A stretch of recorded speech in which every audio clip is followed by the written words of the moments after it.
ulug' mutassavvif olim Mavlono Jaloliddin Rumiyning tasavvuf ilmidagi ustozi Said Burhoniddin Muhaqqiq Termiziy hayoti va irfoniy merosi Shamsiddin Ahmad Orifiyning Rumiy dunyoqarashi adabiy badiiy merosiga bag'ishlangan Manoqibul Orifin nomli asarida yoritib beriladi. Allomaning ilmiy faoliyatiga oid asl manbalarda Said Burhoniddin Muhaqqiq Termiziy Jaloliddin Rumiy, uning farzandi Sulton Valad, Zarqub nomi bilan mashhur Salohiddin Qunyaviyning ustozi, Rumiyning otasi Bahouddin Valadning yaqin shogirdi ekanligi bayon etiladi.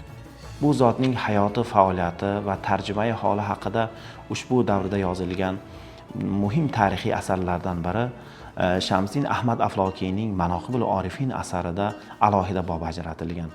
E'tiborli jihati shundan iboratki, Mavlaviy tariqatiga asos solgan ulug' zotlarning ro'yxatida agar birinchi o'rinda Sultonul Ulamo Bahouddin Valad tursa, so'ngra Shams Tabriziy, undan so'ng Said Burhoniddin Muhaqqiq Termiziy, undan so'ng Jaloliddin Rumiy, undan so'ng Jaloliddin Rumiyning o'g'li Sulton Valadning ro'yxati turadi. Bundan kelib chiqadiki, Said Burhoniddin Muhaqqiq Termiziy nafaqat Termiz zaminida, Movarounahar zaminida, balki boshqa davlatlarda, Turkiy davlatlarda, o'sha Saljuqiylarning poytaxti sanalmish Konya shahrida o'zining ilmiy salohiyati bilan Mavlaviy tariqatini davom ettirib, hozirga qadar u kishining boy ma'naviy merosidan butun dunyo musulmonlari, butun bashariyat foydalanmoqda.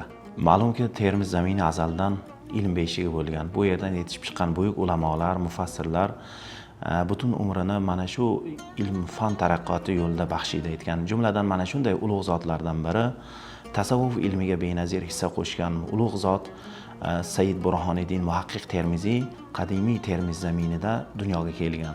Dastlabki ilmlarni otasidan olgandan so'ngra boshqa ilmlarni o'rganish maqsadida bir qancha davlatlarga, bir qancha mamlakatlarga safar qilgan.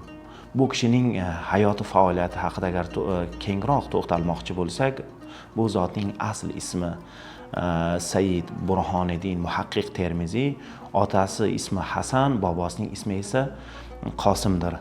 Bu kishining Said deyilishi bevosita payg'ambarimiz avlodidan bo'lganligi uchun Said deyiladi.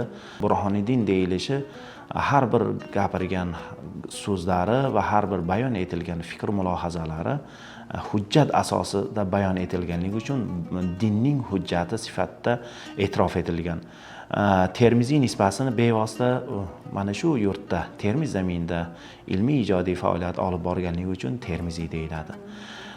Bu zot ilm o'rganish maqsadida dastlabki ilmlarni otasidan o'rgangandan so'ng ushbu davrda yetuk ulamolardan sanalmish Mavlono Jaloliddin Rumiyning otasi Sultonul Ulamo Bahouddin Valad huzuriga Balxga boradi.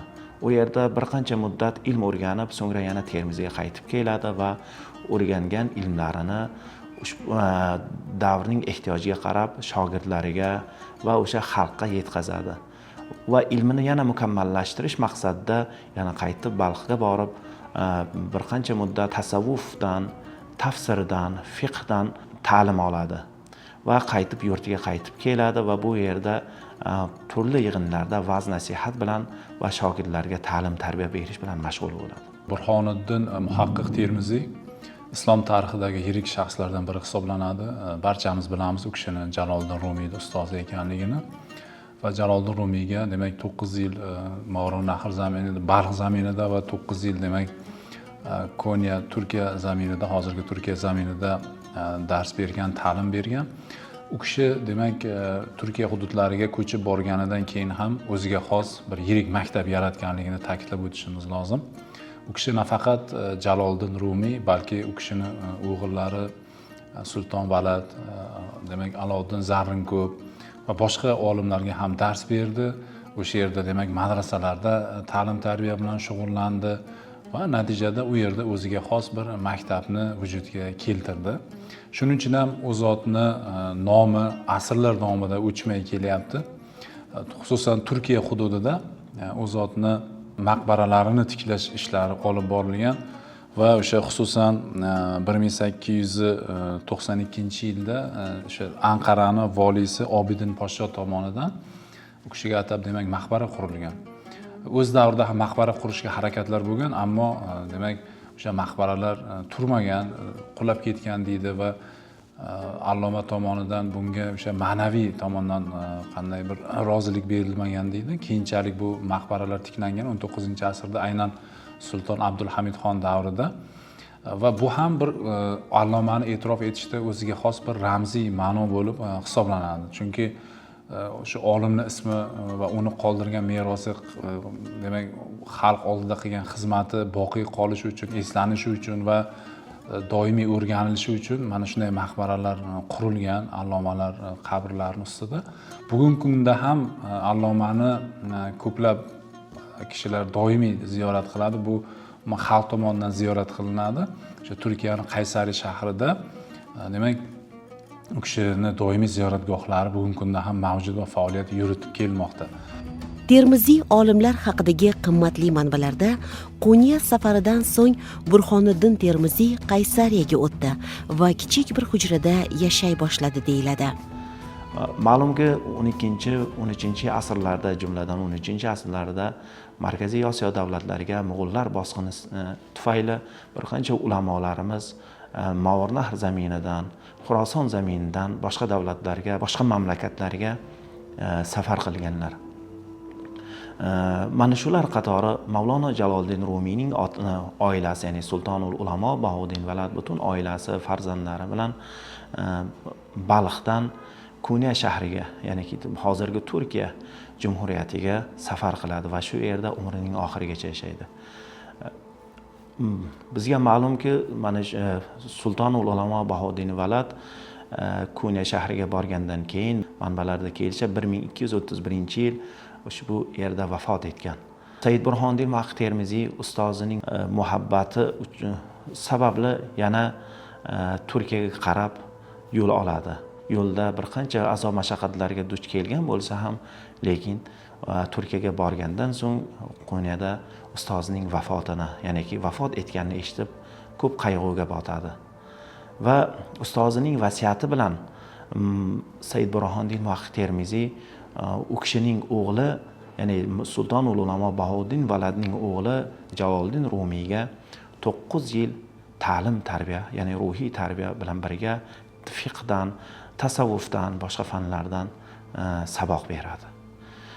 Shu bilan birgalikda Said Burxoniddin Muhaqqiq Termiziyning shogirdlari qatorida Jaloliddin Rumiyning o'g'li Sultonul u kishi ham ushbu davrda olimlarning katta e'tirofiga sabab bo'lgan ulug' zotlardan, ulug' mutasavviflardan Sulton Valadga dars beradi. Bundan tashqari Orif Chalabiyga, Hisomiddin Chalabiyga va Shamsiddin Sohibga va bir qancha davrning yetuk zabardast olimlariga ta'lim tarbiya bergani kitoblarda keladi. Termiziylar tazkirasida Burxoniddin Termiziy haqidagi ma'lumotlar uchraydigan asarlar keltiriladi. Shuningdek, Rumiyning Ichingdadir nomli kitobida uning so'zlari kelishi aytiladi. Alloma umrining oxirlarida ham o'sha oddiy hujrada, mudarris hollarida vafot qiladilar va demak o'zlaridan keyin shogirdlari o'z zotining qilgan nasihatlarini to'plab, demak Ma'orif nomli kitobni o'quvchilarga taqdim qilishgan. Keyinchalik bu kitob o'sha Jaloliddin Rumiyga ham juda katta ta'sir o'tkazgan va guvoh bo'lish mumkinki, o'sha allomaning Fihi mo fihi, ichimdadir degan muhim asari bor. O'sha asari umuman olganda Burxoniddin Termiziyning Ma'orif nomli asari bilan uslub jihatidan demak umuman bir xil bo'lib hisoblanadi. O'quvchilar buni o'zlari baho berishlari mumkin. Shuning uchun ham insoniyat tarixida bir juda katta o'rin tutuvchi biz mutafakkirlardan biri aynan Burxoniddin Termiziy deb bemalol ayta olamiz. Ma'lumki, Said Burxoniddin Muhaqqiq Termiziy barakali umri davomida o'zidan yetuk zabardast shogirdlar meros qoldirish bilan birgalikda o'zidan boy ma'naviy meros ham qoldirganligi ko'pchilikka sir emas. Bu zot 1245-yil Qaysariya shahrida, hozirgi Turkiyaning Qaysariya shahrida dunyodan o'tgan bo'lsa, bu zotning vafotini eshitib ko'plab ulamolar u kishining o'sha maqbarasini kelib ziyorat qiladi. Jumladan Mavlono Jaloliddin Rumiy Ko'nyada bo'lgan paytida ustozining vafotini, ya'ni Said Burhoniddin Muhaqqiq Termiziyning vafotini eshitgandan so'ng qayg'uga botib kelib u kishining qabri ustida Qur'on tilovat qilib duoga xayr qiladi va bundan tashqari o'z davrining yetuk ulamolari Shamsiddin Ahmad Afloki va boshqa ulamolar Sulton Valad u kishining vafot etganligi borasida o'zining asarlarida bir qancha ma'lumotlarni, yetarlicha ma'lumotlarni berib o'tilgan. Said Sirdon taxallusi bilan 13-asrning ulug' sufiylardan biri sifatida tanilgan Said Burhoniddin Muhaqqiq Termiziyning hayot yo'li o'sha davrning yetuk faqihi, mutasavvifi, Imom G'azzoliy silsilasining davomchisi, Sultonul Ulamo nomi bilan shuhrat topgan Bahouddin Valad va uning o'g'li mutasavvif, mutafakkir Jaloliddin Rumiyning hayot yo'li bilan bog'lanib ketadi. Shu boisdan Allomaning faoliyati va merosini, Rumiy ijodini o'rganmasdan turib tadqiq etish mushkul. Negaki Mavlono Rumiyning ilmiy ma'naviy qarashlariga bag'ishlangan manoqiblar, maqomotlar va tazkiralarda Said Burhoniddin Muhaqqiq Termiziy nomi qayta uchraydi. Endi Allomaning g'oyalari ham albatta nihoyatda olamshumul. U kishi demak komil inson g'oyasini ilgari surgan, buni nazariy asoslarini chuqur tekshirgan, o'zini demak Ma'ruf nomli asarida ham bu to'g'rida so'z yuritgan. Jumladan Alloma e'tibor beradigan asosiy masala bu qalb va nafs masalasi. Albatta bu insondagi asosiy ikkita qarama-qarshi qutb bo'lib hisoblanadi. Insonni islohga qarab yo'naltiradigan qalbi va aqli bo'lsa, uni yomonlikka qarab buradigan a'zosi bu nafsi hisoblanadi. Ya'ni bu ichki a'zolar, insonga ko'rinmas a'zolar bo'lib hisoblanadi. Mana shu ikkita mavzuga Burhoniddin Termiziy juda ham katta e'tibor qaratgan. Jumladan u kishi bitta ma'ruzalarida shunday aytadiki, mo'min kim degan savol. Bu mo'min deb biz tushunadigan kishi, ya'ni bu oliy darajada bir tarbiya ko'rgan inson qanday bo'ladi deganda shunday o'lchov mezonni qo'yadiki, dunyodagi barcha ofatlar va balolar bitta narsani oldida arzimas bo'lib qoladi. U ham bo'lsa qalbning o'zgarishi, qalbning buzilishi va unga nuqson yetishi. E'tibor qiling, demak har qanday katta bir musibatlar, hech qanaqa bir arzimas bo'lib qoladigan narsa, undan ham kattaroq, har qanday katta musibatdan ham kattaroq narsa bu avvalo qalbning nuqsoni ekan. Va bu albatta olamshumul g'oya. Nima uchun? Chunki insondagi asl ma'no, mohiyat, mazmun, yaxshilik albatta bu qalbda. Insonning asli ham uning qalbida namoyon bo'ladi va undagi barcha yaxshiliklar aynan qalb orqali yuzaga keladi. Shuning uchun ham qalbning o'zgarishi, unga nuqson yetishi dunyodagi eng katta musibat sifatida Alloma tomonidan baholanadi. Shuning uchun ham Alloma aytadiki, mo'minlar qachon nuqsonli holatda tursa, fazilatga harakat qilishadi va fazilatda turishganida esa uni benuqson bajarishga harakat qilishadi deydi. Ya'ni inson, bu bilan aytilmoqchiki, inson doimiy tadrijiy holatda yaxshilanishga, mukammallikka qarab harakat qilib ketaverishi kerak. Ya'ni nuqsonli holatda turib fazilatga o'tish kerak. Endi fazilatga o'tdim deb manmanlikka berilish yoki fazilatga o'tdim deb o'zini nazoratsiz tashlab qo'yish emas, aynan o'sha fazilatni o'zida benuqsonlikka harakat qilish kerak. Unga bir boshqa bir yomonlikni aralashtirib qo'ymaslik kerak va uni himoya qila bilish kerak o'sha fazilatni ham degan masalani qo'yadi. Ilmiy meros haqida to'xtalmoqchi bo'lsak, Said Burhoniddin Muhaqqiq Termiziy o'zi alohida asar yozmagan bo'lsa-da, lekin turli va'z yig'inlarida, turli majlislarda, ilm majlislarida bayon etilgan va'z nasihatlari, pan nasihatlari bir kitob shakliga shogirdlari tomonidan keyinchalik kitob shakliga keltirilgan. Shuning uchun uni Majmuai Mavoiz ham deyiladi. U kishining asarini ba'zi olimlar ma'orif deb ham nomlaganlar, ya'niki ma'orif, ma'rifatlar deb nom berganlar. Ushbu kitob bugungi kunga qadar Turkiyaning Uskudor va Salimog'a kutubxonalarida hamda Kunyaning Mavlono Jaloliddin Rumiy kutubxonalarining qo'lyozma fonlarida saqlanib kelinadi.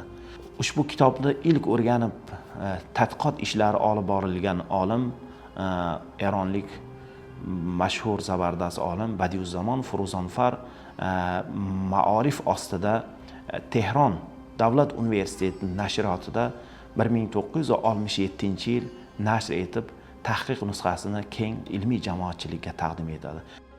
Bundan so'ng ushbu kitobni 90-yillar turk olimlari tomonidan, jumladan Ali Riza Karabulut va boshqa olimlar tomonidan turk tiliga tarjima qilinadi. Said Burhoniddin Muhaqqiq Termiziyning Ma'orif asarining mazmun mohiyati haqida agar to'xtalmoqchi bo'lsak, bu asar 2 qismdan iborat. Birinchi qismi ruhiy tarbiya, ya'ni tasavvufiy mavzularga bag'ishlangan bo'lsa, ikkinchi qismi Qur'oni Karimning Fath va Muhammad surasining ba'zi oyatlari tafsir etilgan. Birinchi qismida bayon etilgan fikrlar bevosita insonning odob axloqi, komil insonni jamiyatga tarbiyalash, farzand tarbiyasi, ijtimoiy odoblarga rioya qilishlik, ilm o'rganish, nafsni tarbiyalash, sog'lom qalb egasi bo'lish borasida birinchi qismida yetarlicha ma'lumot berib o'tadi.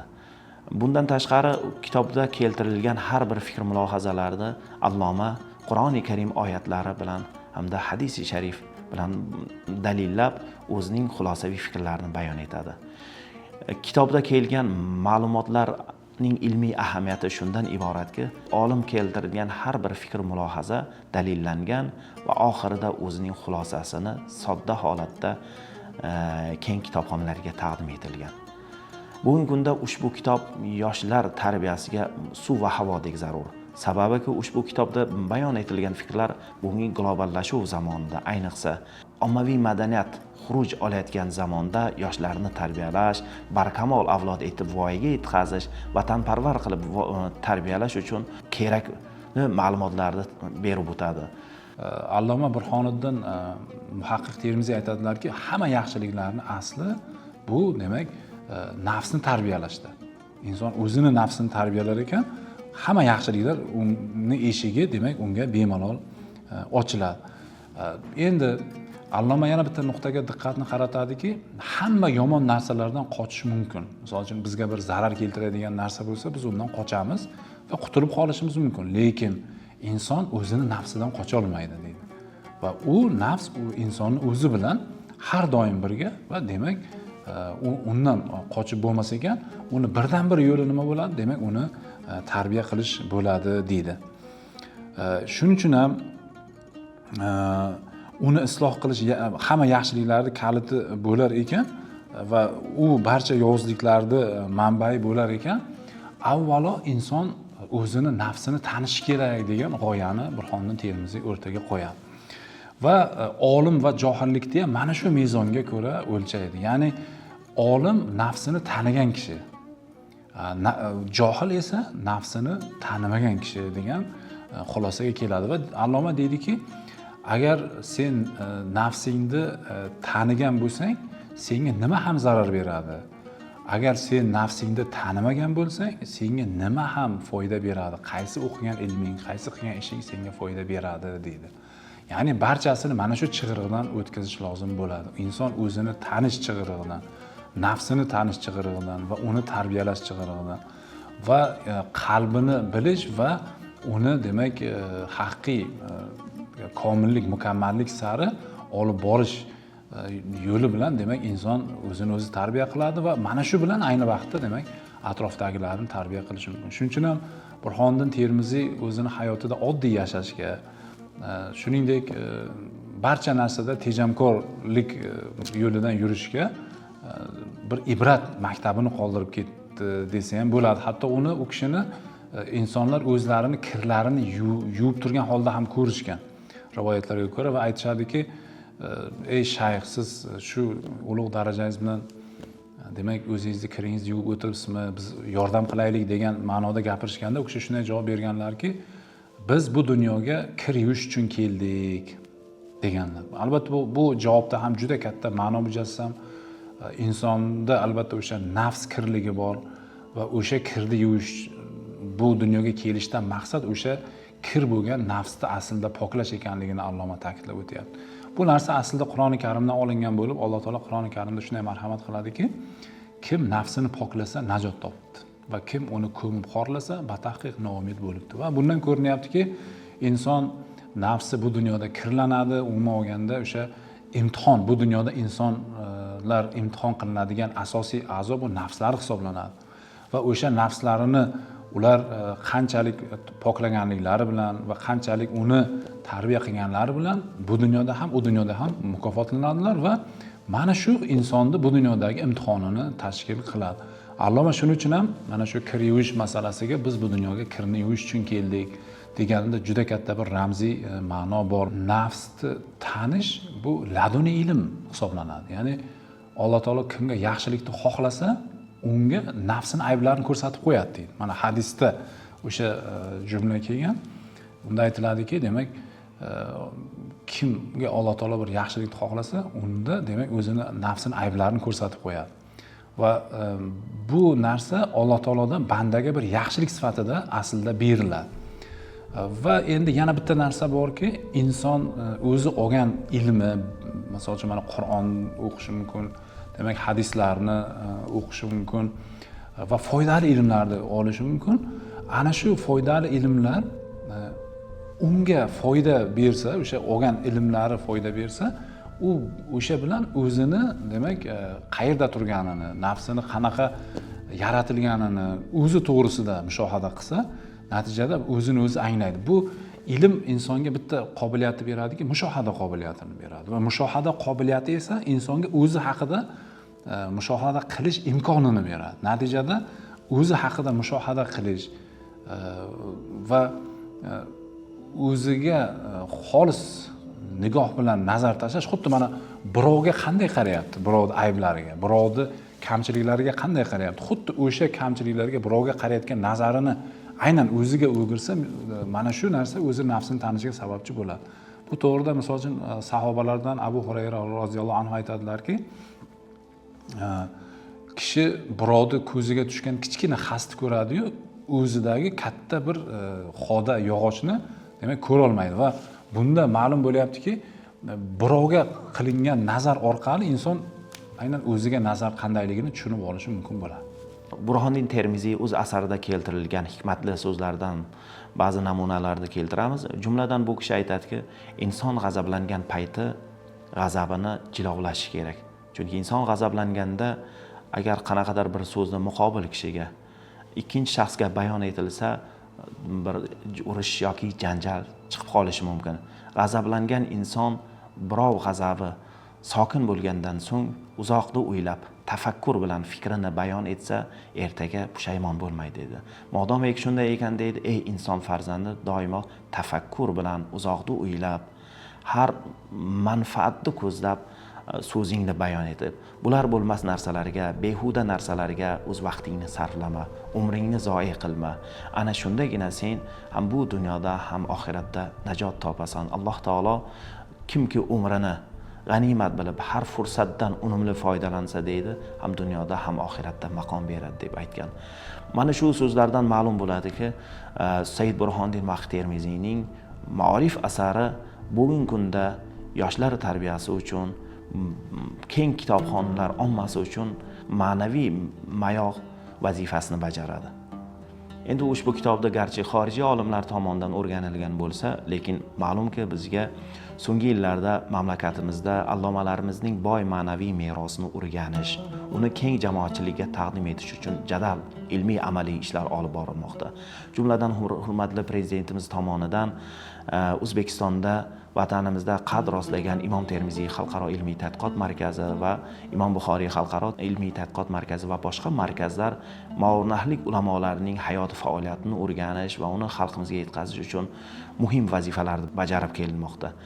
Imom Termiziy xalqaro ilmiy tadqiqot markazi agar 2017-yil ta'sis etilgan bo'lsa, hozirga qadar ushbu markaz tomonidan 80 dan ortiq Termiziy allomalar bilan birgalikda ma'riflik ulamolarning asarlari o'zbek tiliga, o'zbek kitobxonlariga tarjima qilinib taqdim etilmoqda, ma'naviy tuhfa sifatida ularga yetkazilmoqda. Mana shu tadqiqot ishlari qatori 2022-yili Said Burhoniddin Termiziyning Ma'orif asarini jumladan Kamina o'zbek tiliga tarjima qilishga kirishildi. Ushbu kitob 2 yil davomida mana ko'rib turganingizdek, ushbu kitob 2 yil davomida, ya'ni 2022-yilda agar biz boshlagan bo'lsak, 2024-yil bu kitobni tarjima qilib, muqaddimasi, izohli lug'ati va so'z boshi bilan tarjima qilib nashr etildi. 1000 nusxada nashr etilgan. Bevosita o'zbek kitobxonlar Ma'rif asaridan va Allomaning fan nasihatlaridan o'zbek tilida bahramand bo'lishi mumkin. Kitobning ahamiyatli jihati shundan iboratki, tushunishi murakkab bo'lgan so'zlar, ba'zi arabcha so'zlar o'zbek tiliga muqobil varianti berib sharhlangan. Bundan tashqari markazimiz ilmiy xodimlari tomonidan Termiziy allomalarining hayot va faoliyatini xalqchil holatda sodda tilda tushuntirish maqsadida buyuk termiziylar rukni ostida bugungi kunga qadar 20 dan ortiq Termiziy allomalarining asarlari va u zotlarining hayoti faoliyati haqida qisqa shaklda xalqchil risolalar nashriga tayyorlanib kelinmoqda. Bugungi kunga qadar mana shunday risolalarning 20 tasi nashrdan chiqdi. Shular qatori Burhoniddin Muhaqqiq Termiziyning hayoti, faoliyati, ilmiy safarlari, ustozlari, shogirdlari va u kishining Ma'rif asarining mazmun mohiyati, shu bilan birgalikda asarda kelgan pand nasihatlarning sodda va xalqchil tilda bayon etilganligi ushbu risolada jamlangan.